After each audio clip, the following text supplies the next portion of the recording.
여러분들 안녕하셨습니까? 메릴랜드 상록회 자서전 클래스 8번째 강의 시간입니다. 오늘은 2020년 10월 23일 금요일입니다. 지난주에는 학교를 졸업하고 사회생활 시작을 해서 초년병 시절을 생각해 보았습니다. 오늘은 그 후에 결혼 생활에 대해서 생각을 해보고 여러가지 질문을 제가 드릴 테니까 그때에 생각나는 것을 메모를 해 두셔가지고 나중에 글감으로 사용하시기 바랍니다. 그런 다음에 책 사이즈와 마진, 책을 내기 위해서 처음부터 주의해야 될 사항, 사이즈, 마진에 대해서 생각해 보기로 하겠습니다.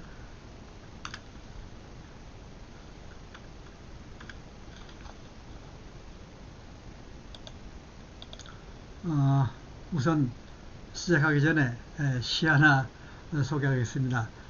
시는 우리 마음을 순화시키는 그런 역할을 합니다. 그래서 마음에 드는 시를 가끔 읽어보시기 바라고요. 시집을 항상 가까운 곳에 두시기 바랍니다. 서방님이라 부르기도 부끄럽던 새색시 시절, 세상을 떠난 당신께 편지 한 장 고이 적어 보내고 싶었습니다. 혼자 남겨진 세상살이 어찌 살아왔는지 적어 보내야지 하다가 85이 되었습니다. 늦깎이 공부를 하니 어깨 너머로 배운 글이 많이 서툽니다. 열심히 공부해서 정갈한 편지 한 장 써 보겠습니다. 이런 시인데요. 이 시가 전라도 섬진강 근처에 있는 어떤 동네에서 글을 모르던 할머니가 글을 배워가지고 시를 하나 쓴 건데 거기에 사는 시인이 이 시를 잘 다듬어 주어서 이렇게 발표를 했다고 합니다. 근데 저는 이 시를 보면서 어떤 다른 아주 유명한 시인이 쓴 것보다 더 마음에 들고 여기에서 이런 생각이 떠오르죠. 그러니까 할머니가 늦게 글을 배우고 공부를 해가지고 먼저 돌아가신 남편한테 글을 써서 안부 편지도 쓰고 또 여기 애들 자라는 것도 알려주고 싶고 이런 게 잘 드러나 있습니다. 여러분들 늦었다고 걱정하실 거 없고요. 열심히 써보시기 바랍니다. 그 다음에 우선 글을 쓰는 데 있어 가지고 4가지 형식에 대해서 말씀을 드릴게요.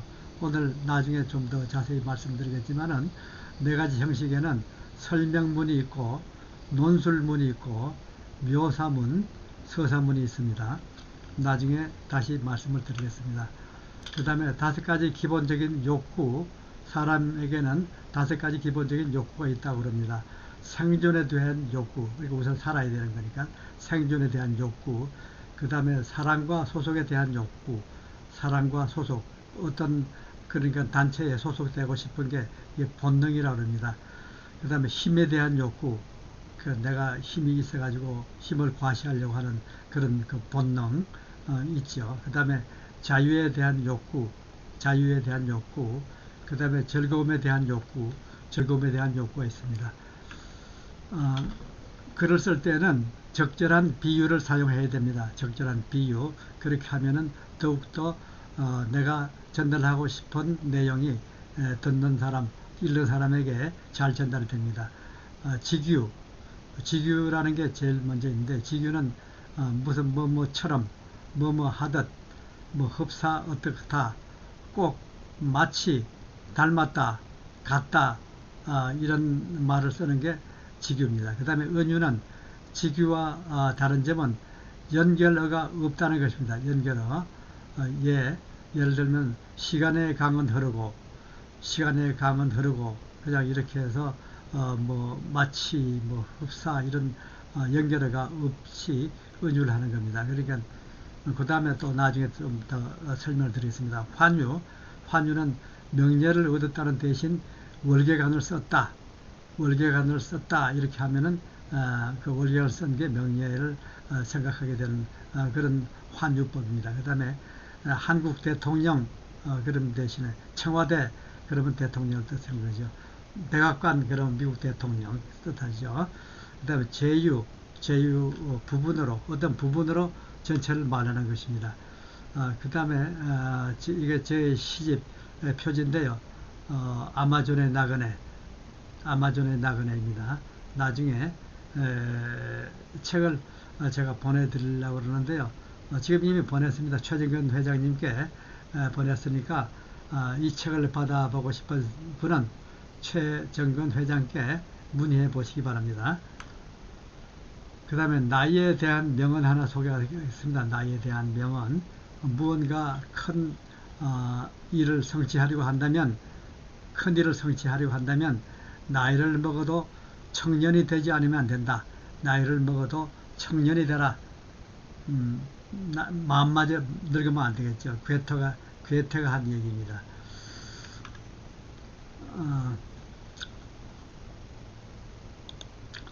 이건 그만하고요. 그 다음에 제가 이걸 올리겠습니다.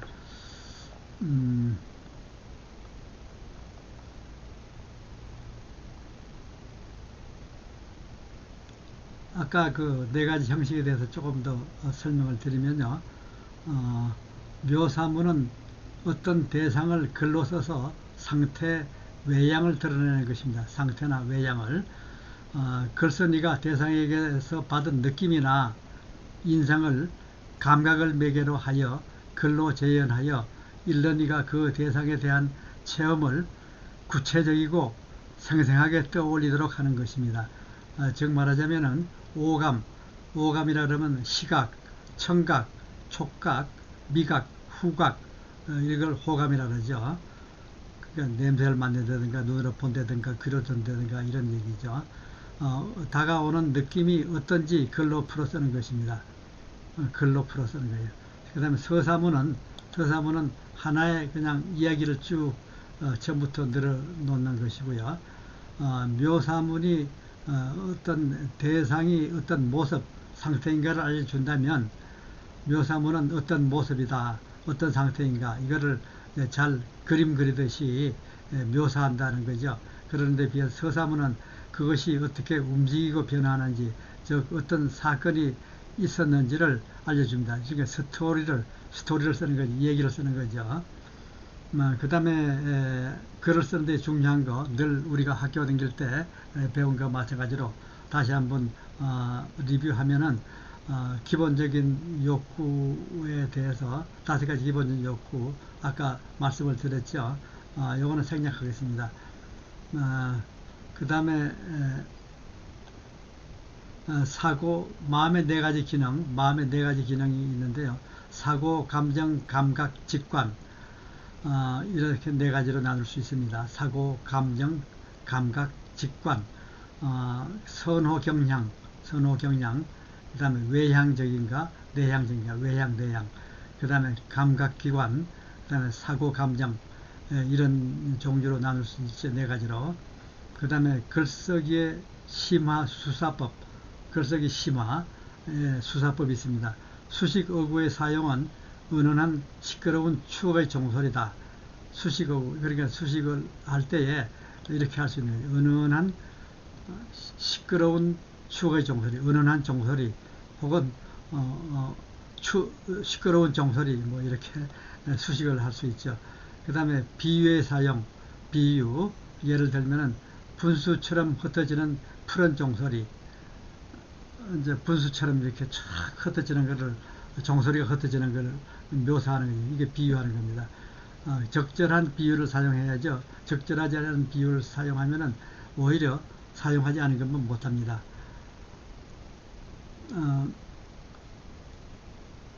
아까 요거는 설명했고, 그 다음에 역설에 대해서 한 가지 또 설명을 드리겠습니다. 역설은 인간은 죽기 위해서 태어난다. 사람이 죽기 위해서 태어났다 하는 것은 역설입니다. 역설. 사람이 뭐 살기 위해서 먹는다 이런 말도 있을 수 있죠. 상징은 보이지 않는 세계와 다 있어 유한성과 무한성을 동시에 함축하고 있습니다. 은유가 전이되는 성격이 강한 형식인 것에 비해서 상징은 표상성을 가진 형식입니다. 상징은 매체만 존재하고 있기 때문에 은유와의 관계에서 본다면 원관념이 생략된 은유라고 할 수 있습니다.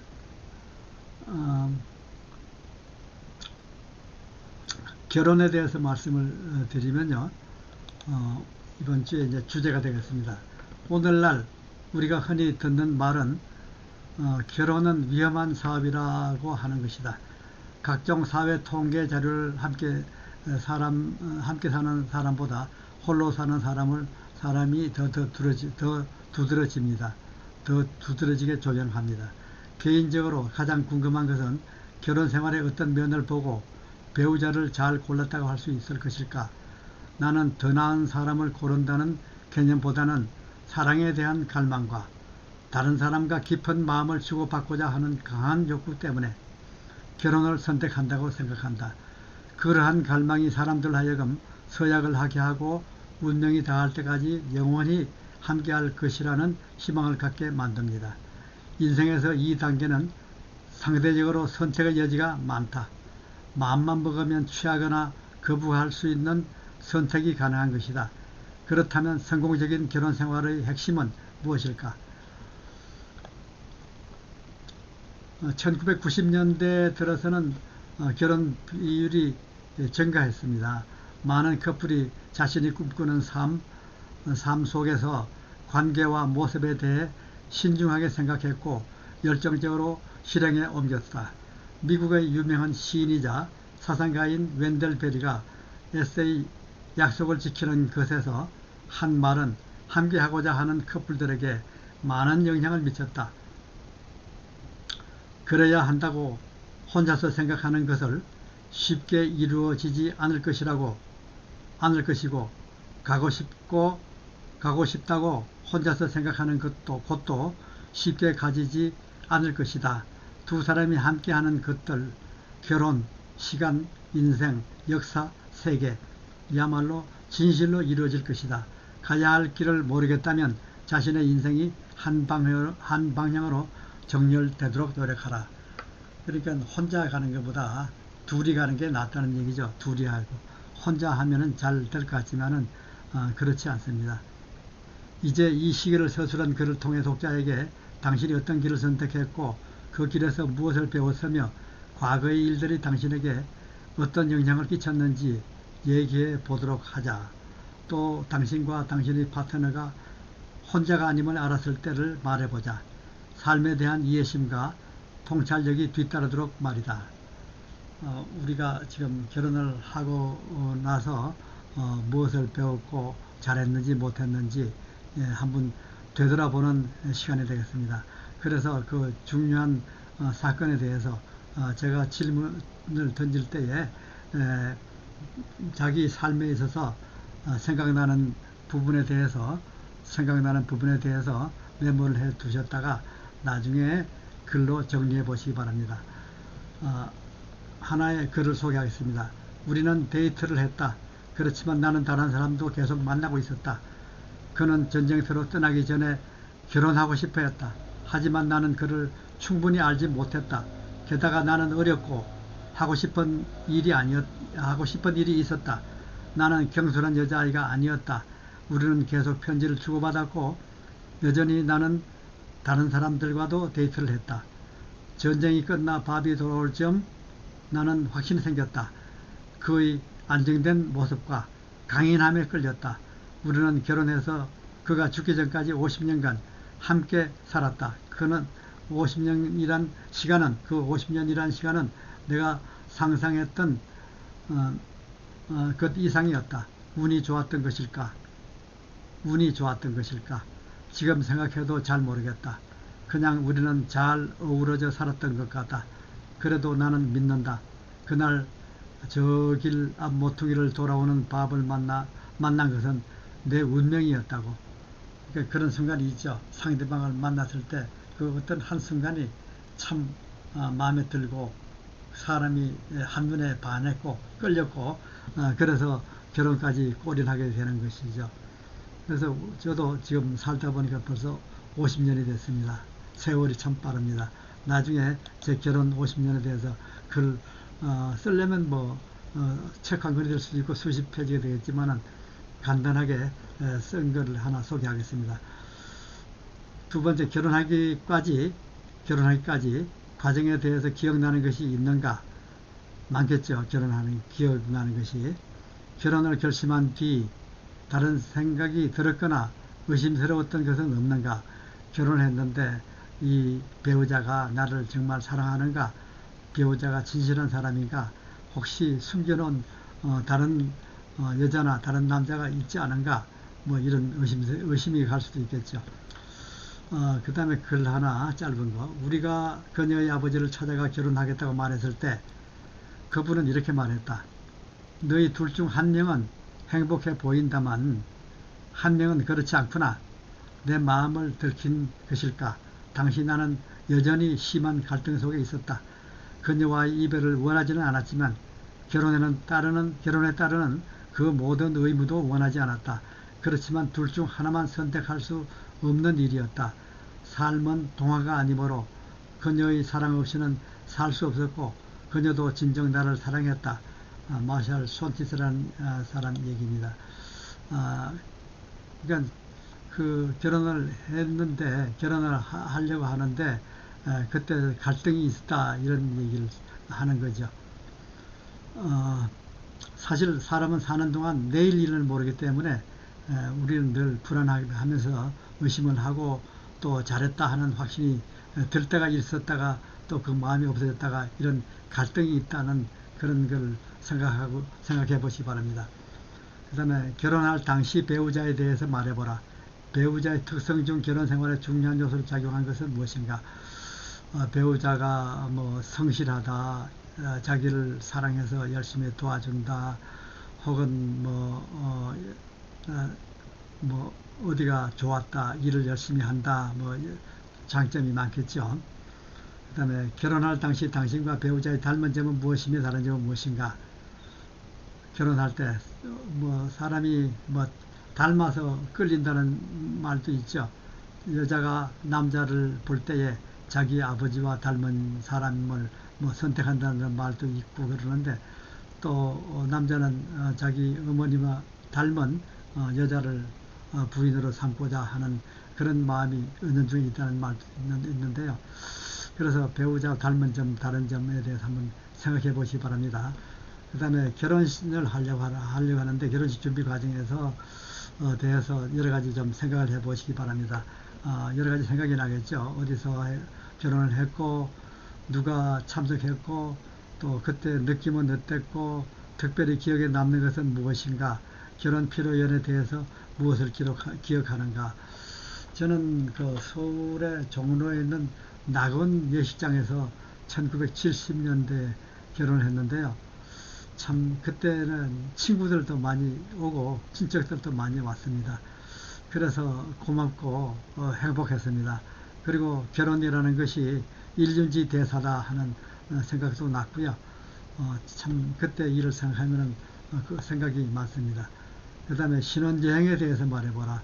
신혼여행 며칠을 갔고 어디서 시간을 보냈고 그런 기억 몇 가지 생각해 보시기 바랍니다. 저는 강원도 설악산으로 갔는데 그 설악산 속초 비행장에서 내릴 때에 코스모스 꽃이 그냥 그 버스를 타고 나오는데 양쪽으로 쭉 만발해 있어가지고 가을이니까 참 코스모스가 우리를 환영하는구나, 축하하는구나 이런 생각을 했습니다.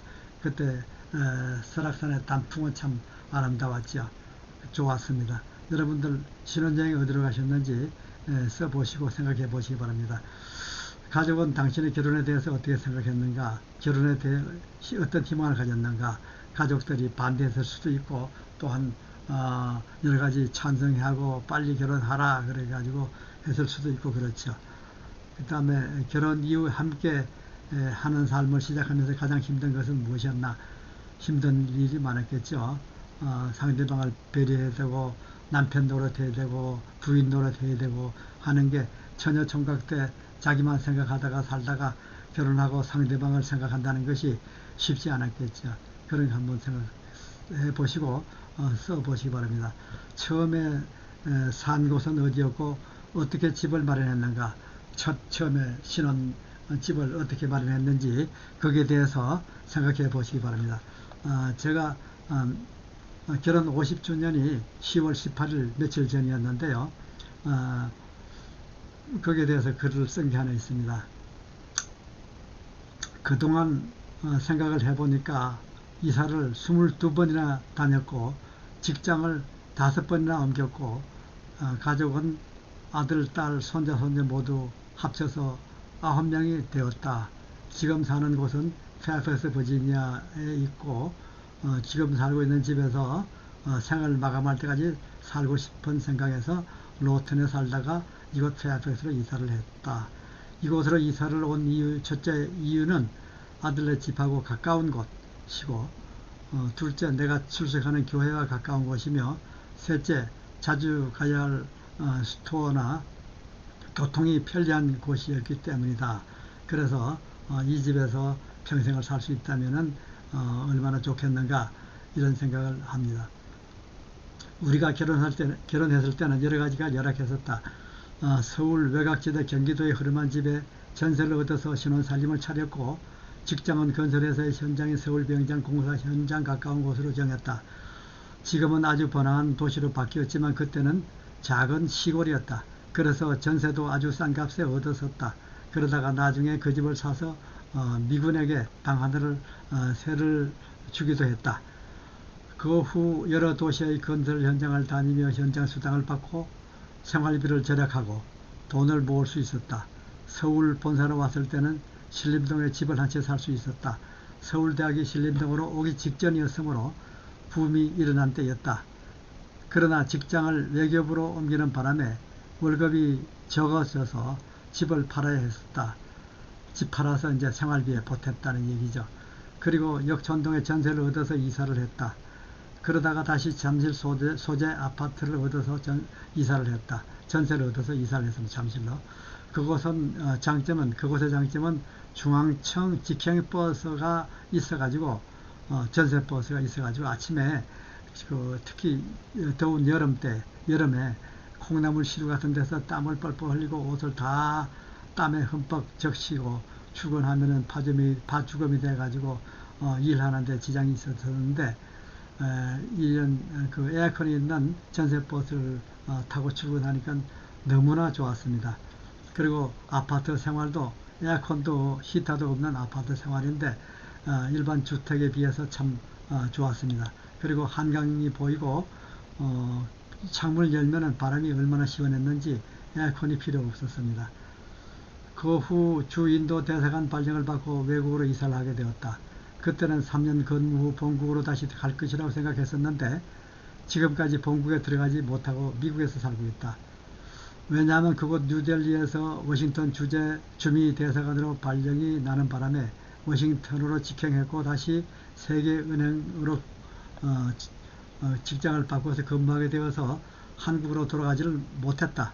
그 당시에는 공무원들이 해외에서 귀국하지 않고 현지에 주지 않게 되면 그런 것을 금지했는데 세계은행은 국제기관이므로 다른 그러니까 외무부나 공무원들 같았기 때문에 예외가 되었습니다. 그래서 모든 퇴직 절차가 순조롭게 되었다.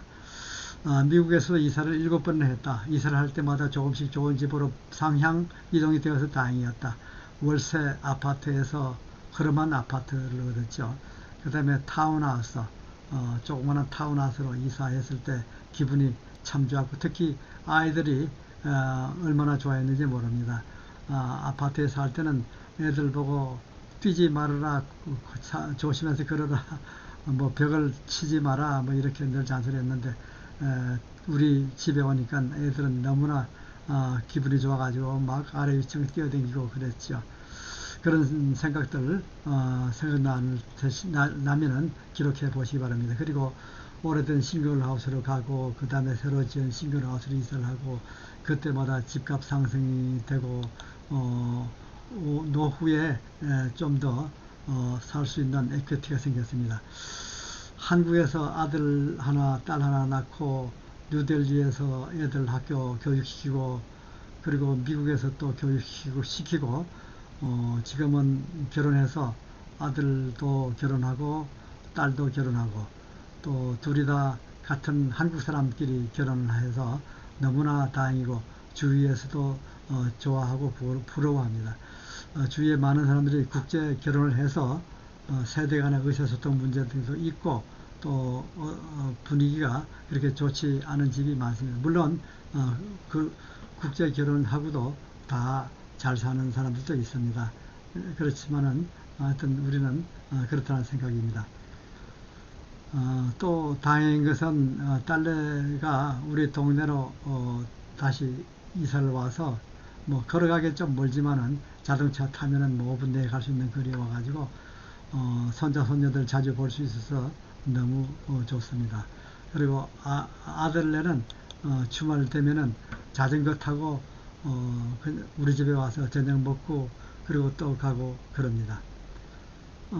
그래서 결혼 50년을 되돌아보면 감사한 것 뿐이다.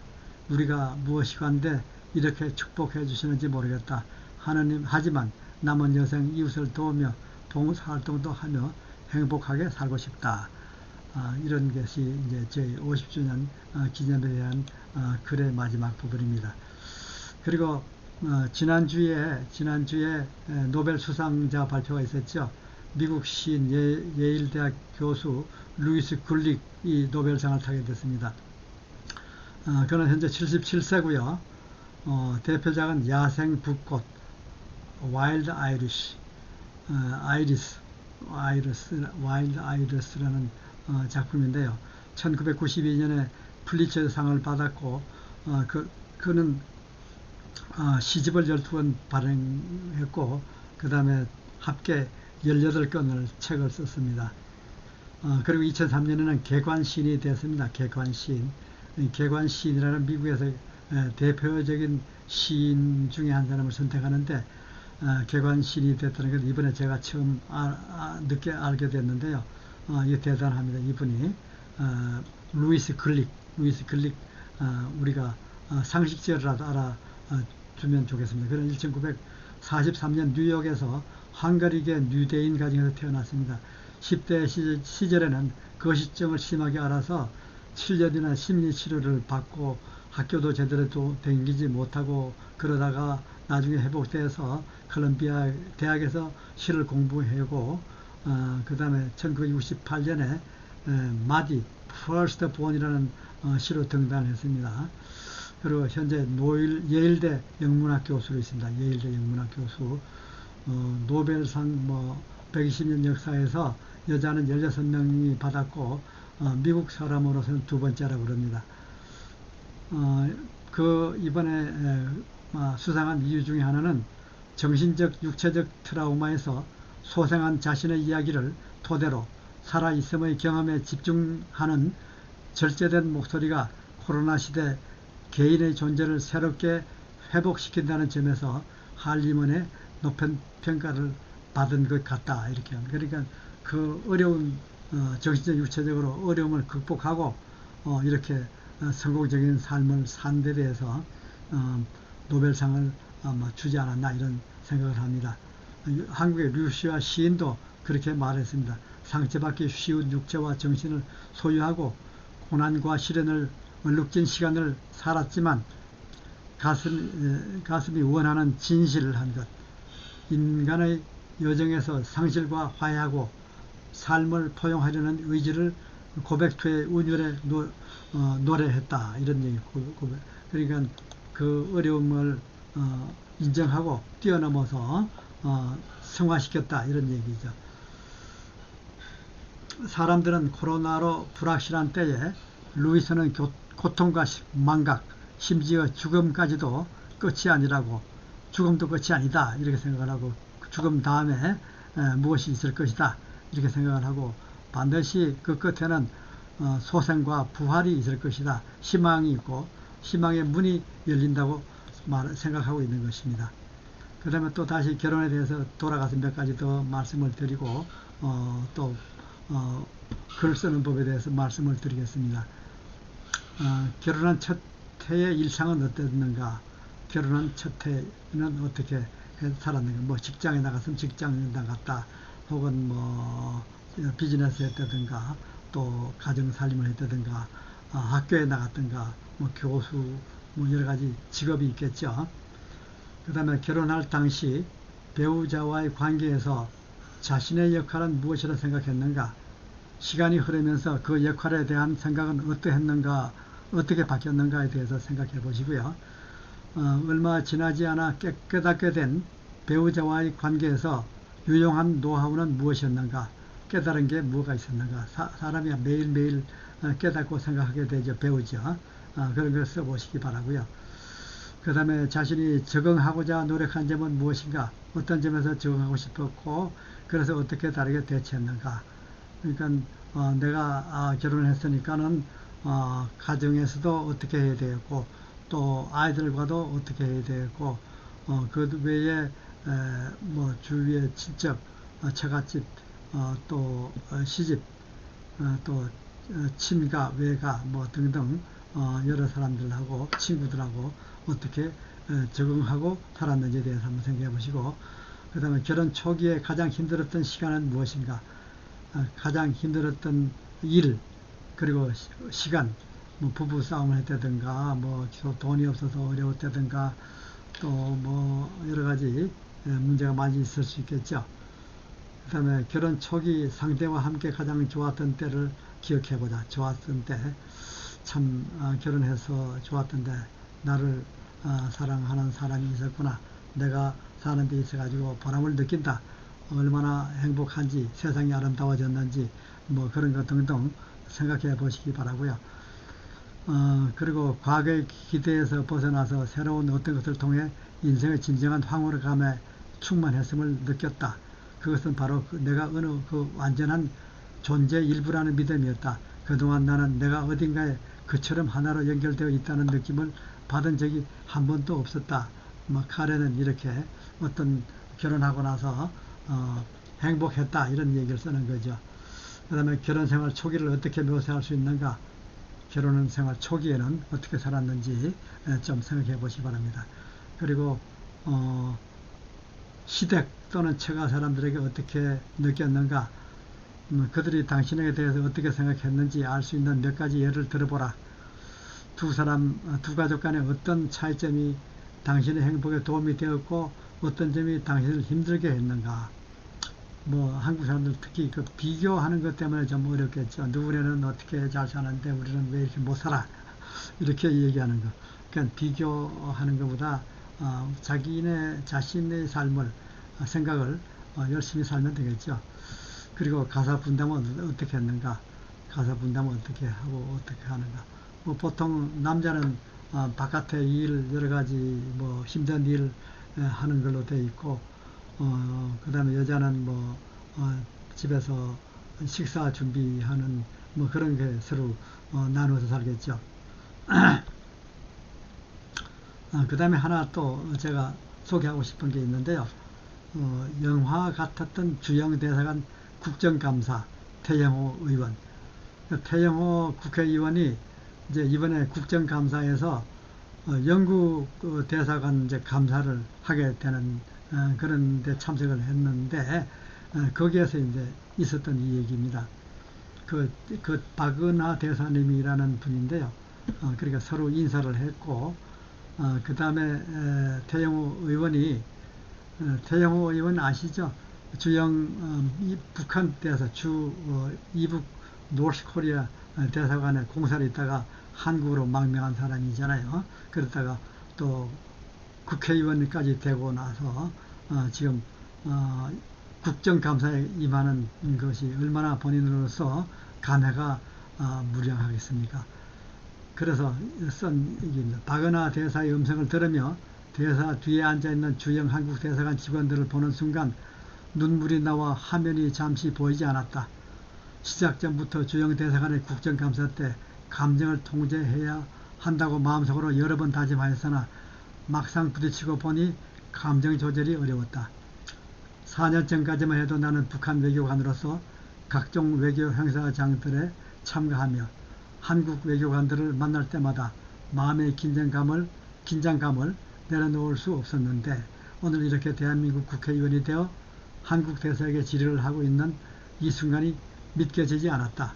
세상에 영화에나 나올 법한 기적이 종종 있다고 하는데 바로 내 인생이 기적 같은 영화의 한 장면이고 인생 역전 자체가 될 줄은 꿈에도 몰랐다.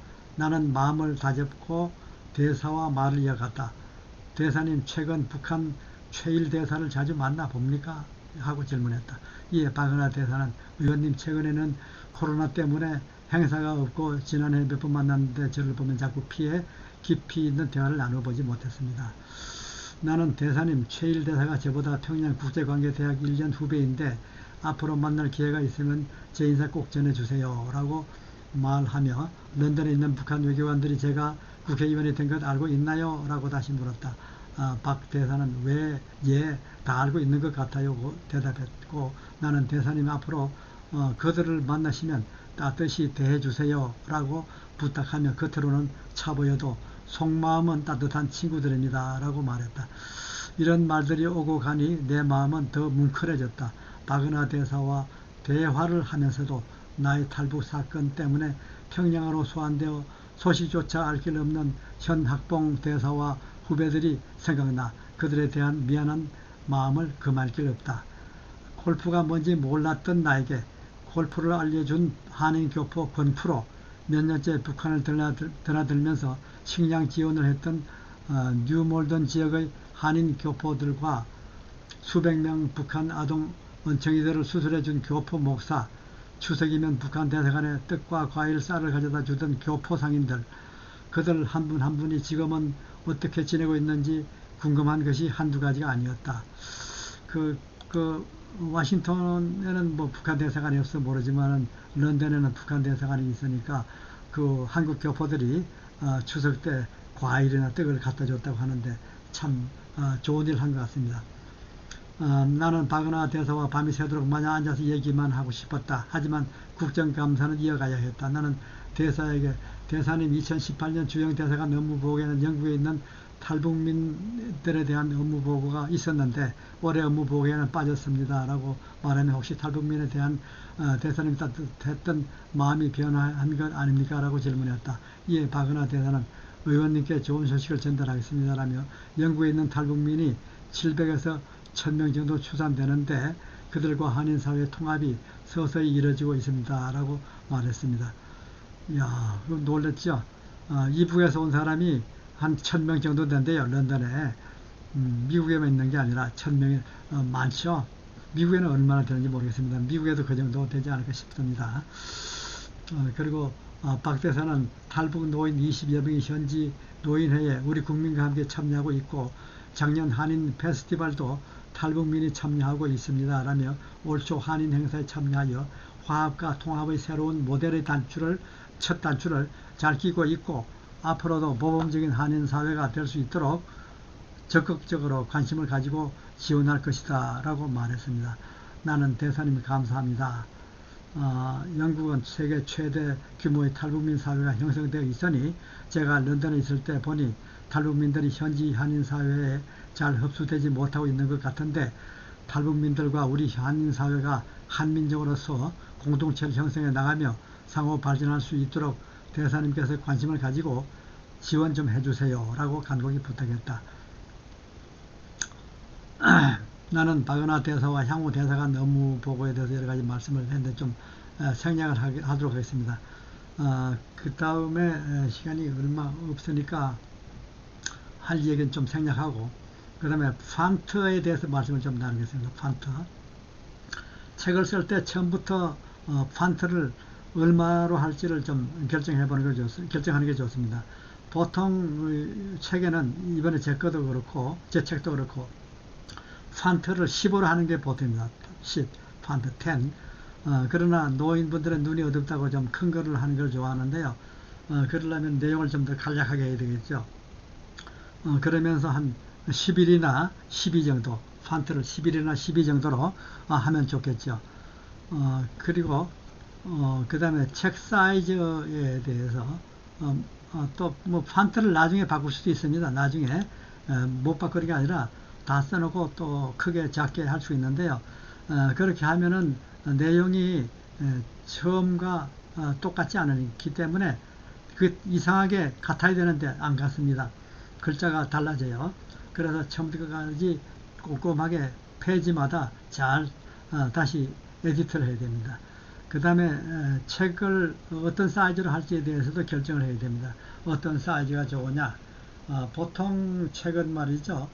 시집은 58, 5 by 8, 5 by 8 혹은 5 by 7.5, 7.5, 5 곱하기 7.5 사이즈를 많이 하고요. 그 외에도 뭐 여러 가지 더 작게도 할 수 있고 더 크게도 할 수 있고 중간으로 할 수 있고 여러 가지 사이즈가 있습니다.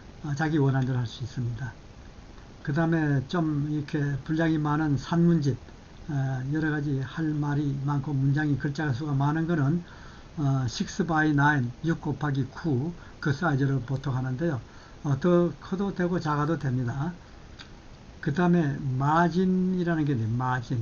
마진은 그러니까 책의 옆에 위에 이렇게 되는데 보통 우리가 보통 만드는 문서는 그냥 왼쪽 오른쪽 마진 그러는데 책에서는 이게 지금 책에서 보면 책에서는 이쪽을 그냥 오른쪽 왼쪽이 아니라 outside 바깥이라고 그럽니다. 이쪽도 outside. 그 다음에 여기 inside. 그리고 여기 책에서 마진을 하는 데는 또 한 가지 이 탑 발음도 물론 있을 거예요. 이건 뭐 상식적으로 다 변화가 없고 다 아는 대로입니다. 근데 주의할 것은 이 안에를 겉라고 하는데 겉터 뭐 걸어 지붕 물바지를 걸어라 그러죠. 걸어. 그런데 이거는 이제 책 가운데 있는 이 책 묶는 거 여기를 걸어. 여기에다가 그 인사이드 마진에다가 더 플러스를 해야 되는 게 있습니다. 그거는 두께에 따라서 페이지 수에 따라서 다른데요. 참고로 알고 계시고 그 다음에 이거를 인쇄를 위해서 업로드 할 때는 PDF 파일을 해야 됩니다. PDF 파일. PDF 파일은 파일에서 세이브 해서 다음에 밑에 PDF 파일을 셀렉트 하면 됩니다. 간단한데 안 해본 사람들은 잘 모르겠지만 일단은 이 정도로 오늘 용어에 대해서나 좀 귀에 익숙하게 하도록 좀 배워 두시기 바랍니다. 뭐 아시는 분들은 다 아시겠죠. 사이즈 어떤 사이즈를 많이 하는가, 마진은 어떤가. 그리고 또 이 책에서는 또 미러라는 게 미러, 거울, 미러라는 것을 선택해야 되는데 그렇게 해야 책이 제대로 됩니다.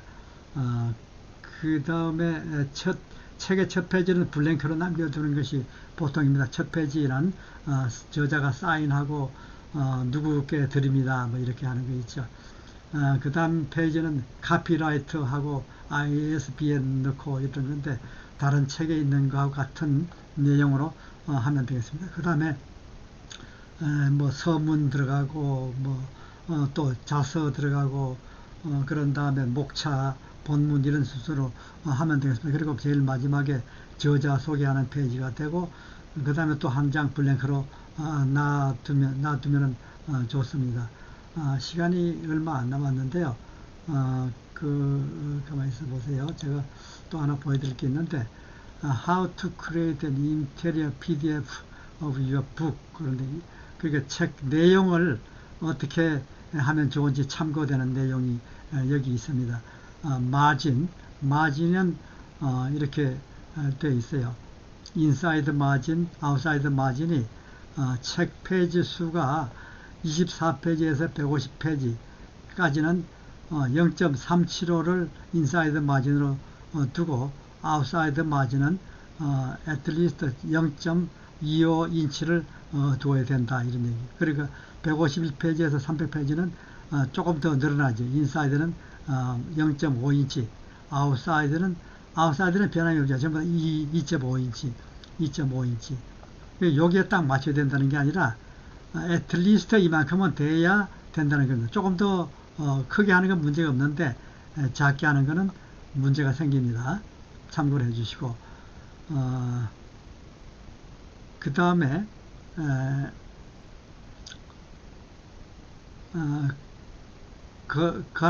걸어마진이라는 것에 대해서도 아까 말씀드린 거하고 비슷하게 0.125 정도 보통 더 해야 된다는 얘기고요. 그 다음에 title and author name, 그러니까 제목하고 책 이름은 처음에 등록한 인쇄소에서 나는 이런 제목과 내 이름은 누구다 하는 것을 그 같은 걸로 써야 된다, 이런 얘기예요. 그 다음에 책 사이즈, 아까 말씀드린 5x8 사이즈, 요걸 많이 쓴다, 이런 얘기고요. 그 다음에 그 외에도 여기 사이즈가 많이 있죠. 5.25에서 8인치도 있고 5.5에서 8.5도 있고 또 6 곱하기 9인치 6 by 9인치도 있죠. 그 다음에 또 뭐 이 정도로만 우선 일단 소개를 하겠습니다. 더 많이 있는데요. 그렇게 하고 지금 시간이 많이 갔기 때문에 준비한 것은 좀 더 많이 있지만은 여기서 끝내기로 하고 다음 시간에 다시 하도록 하겠습니다. 날씨도 좋은데 이렇게 제 말씀에, 제 말에 경청해 주신 데 대해서 감사드리고요. 다음 이 시간에 다시 또 찾아뵙겠습니다. 건강하시고 코로나 극복하시고 잘 지내시고 다음 주에 뵙겠습니다. 안녕히 계십시오.